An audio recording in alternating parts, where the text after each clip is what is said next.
అసలు ఈ మేడే అనేది ఎందుకు జరుపుకుంటారో ఈ వీడియోలో చూద్దాం. 19వ శతాబ్దం అమెరికాలో పరిశ్రమలు వేగంగా అభివృద్ధి చెందుతున్నాయి. కానీ ఆ అభివృద్ధి వెనుక కార్మికుల చెమట మేడతో కూడిన పోరాటం ఉంది. 14 నుండి 16 గంటల వరకు పనిచేయాల్సిన పరిస్థితి, చిన్నపిల్లలు కూడా కూలీలుగా పనిచేసే పరిస్థితులు నెలకొన్నాయి. అప్పట్లో పనిచేసే వారికి మానవ హక్కులనే భావనే లేదు. అప్పుడు వారి గొంతుకలుగా రూపం వచ్చింది.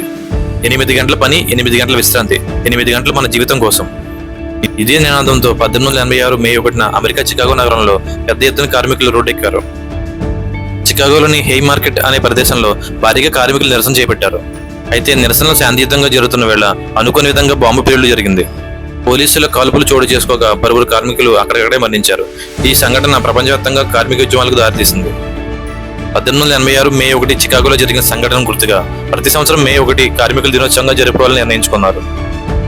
మన భారతదేశంలో మేడే 1923 చెన్నైలో జరిగింది. ఈ కార్యక్రమంలో చిట్టియార్ అనే ప్రముఖ కార్మికవేత్త ప్రారంభించారు. ఆయనే భారతదేశంలో రెడ్ ఫ్లాగ్ ను కూడా ప్రవేశపెట్టారు. మరిన్ని ఆసక్తికర విషయాల కోసం నా ఛానల్ సబ్స్క్రైబ్ చేయండి.